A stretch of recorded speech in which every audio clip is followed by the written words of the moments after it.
Salut à tous, encore Kenfa.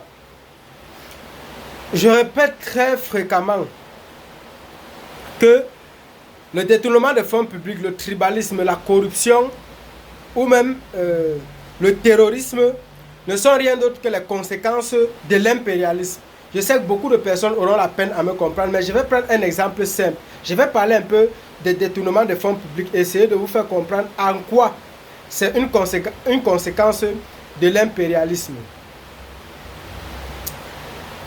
Les pays impérialistes de ce monde font des prêts au gouvernement africain ou encore aux États africains, tout simplement parce que ces États sont pauvres, sous-développés et mal construits.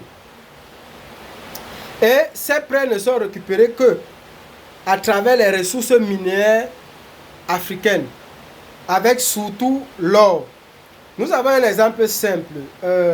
Un pays comme la France, qui n'est même pas classé parmi les 10 premiers pays producteurs en or au monde. Mais curieusement, il est le 3e pays qui a le plus de réserves sur le plan international. Je me demande bien comment il fait pour en être un. C'est trop simple.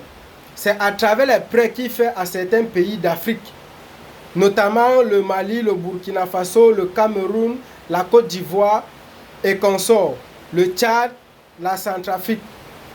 Et à travers ces prêts, il récupère les ressources minières de ces pays-là. Étant donné que c'est ces ressources qui font de ces pays impérialistes les premières puissances au monde, ils veulent rester éternellement première puissance au monde. Ce qu'il faut est simple. Que les pays d'Afrique restent éternellement pauvres et sous-développés, afin qu'ils continuent à prêter à ces pays dans le but de leur permettre de se développer, avec pour objectif de piller les ressources minières. Ce qu'il faut donc pour que ces pays restent éternellement pauvres est simple. Il faut détourner tous les fonds qui sont réservés au développement de ces pays, quelle qu'en soit la raison pour laquelle le détournement est fait, même s'il faut qu'on aille verser cet argent au lac, pourvu que ces pays ne se développent pas.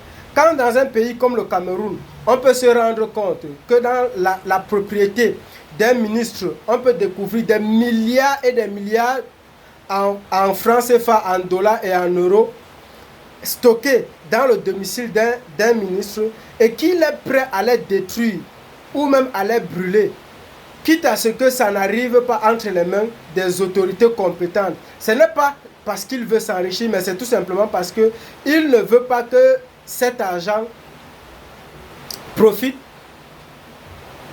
ou encore entre dans les mains des autorités compétentes. Parce que plus il y a l'argent en circulation, plus le niveau de vie est favorable pour les habitants de cette nation. Moins il y a l'argent en circulation, plus les populations de cet État sont misérables et sous-développées.